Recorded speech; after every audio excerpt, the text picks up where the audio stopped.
सृष्टि बचपन से ही दिखने में सुंदर नहीं थी, लेकिन अमीर बाप की बेटी सृष्टि पर उसकी माँ जान छिड़कती। मेरी बेटी कितनी प्यारी है, भगवान सबको सृष्टि जैसी बेटी दे। सृष्टि धीरे धीरे बड़ी होती है। एक दिन सृष्टि की सहेली कहती है, तू दिखने में कितनी अजीब सी है, लेकिन मैं जानती हूँ हम सब में सबसे अच्छी शादी तो तेरी ही होगी। तेरे पापा अमीर जो हैं। और बता नहीं सकते यार, दहेज तो हर कोई देता है, ये क्या ज्यादा ले जाएगी अपने पति के लिए? अरे बड़े शहर में कोठी है इसके पापा की। अरे पापा की है ना, कौन सी इसकी है? इसकी होती तब तो कोई भी लड़का इससे शादी कर लेता। अरे पापा की मतलब पापा की है तो मेरी ही है ना? किसने कहा? अब तेरी तो तब होगी ना जब तेरा भाई ना हो।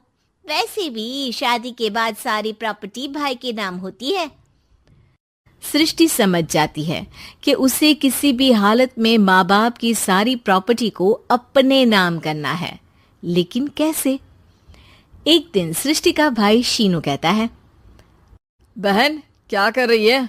तुझसे एक बात करनी है। अरे हाँ हाँ करना, मैं तो तेरी बहन हूँ।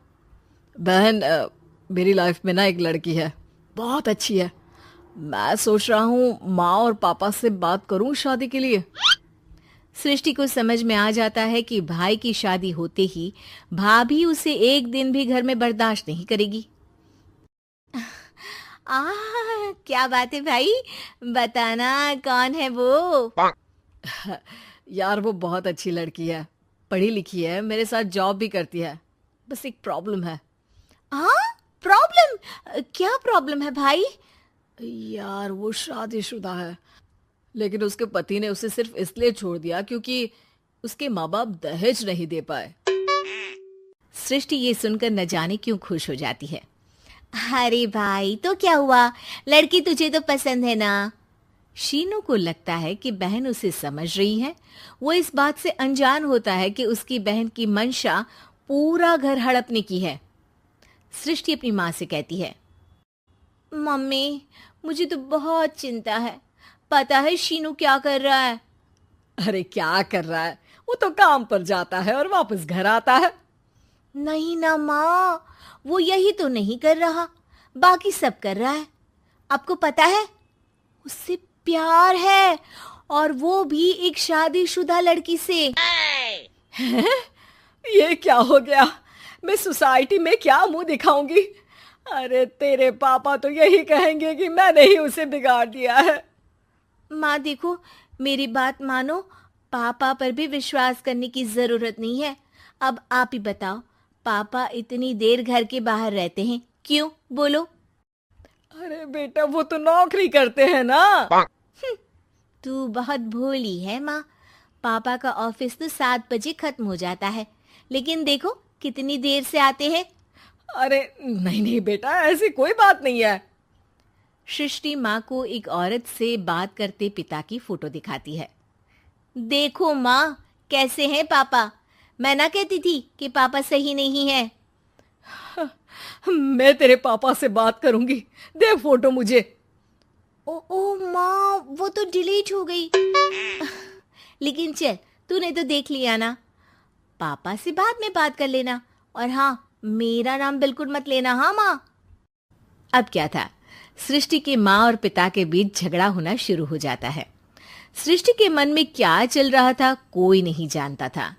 एक दिन, माँ सृष्टि के लिए एक लड़का देखा है, वो लोग शाम को उसे देखने आने वाले हैं।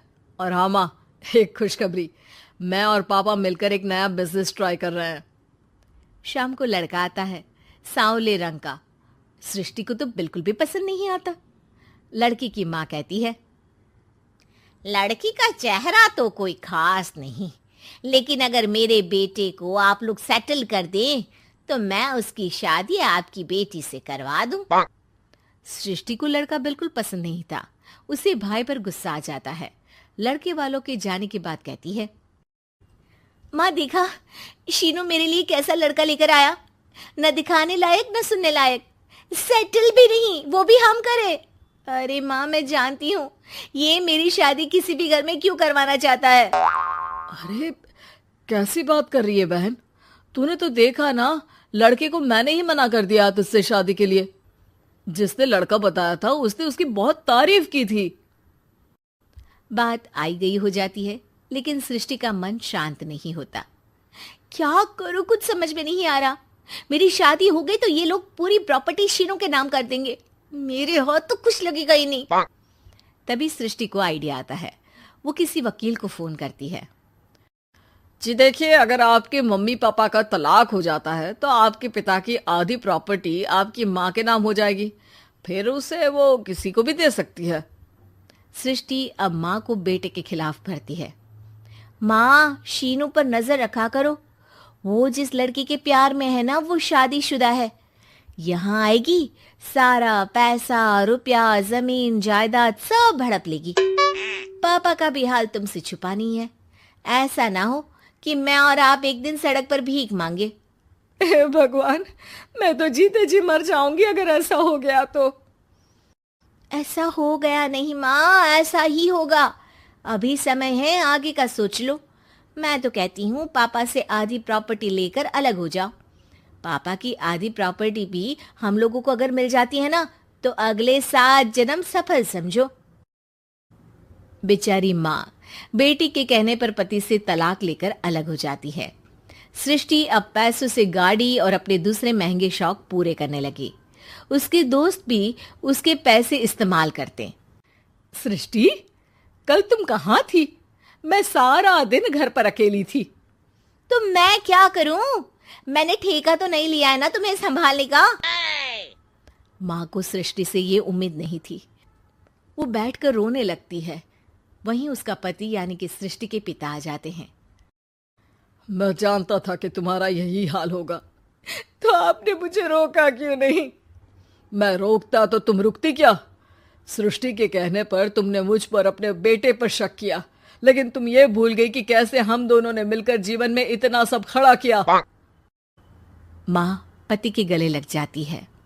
मुझे माफ कर दीजिए, मैंने आपकी कमाई का एक बड़ा हिस्सा गवा दिया। कोई बात नहीं, तुम साथ हो तो मैं ऐसी 7 प्रॉपर्टी खड़ी कर दूंगा। तभी वहां सृष्टि आ जाती है रोते हुए। माँ, मयंक ने मुझे छोड़ दिया। वो बोल रहा था जब तक मेरे पास पैसे थे तब तक ही वो मेरे साथ था। पापा, माँ, मुझे माफ कर दीजिए।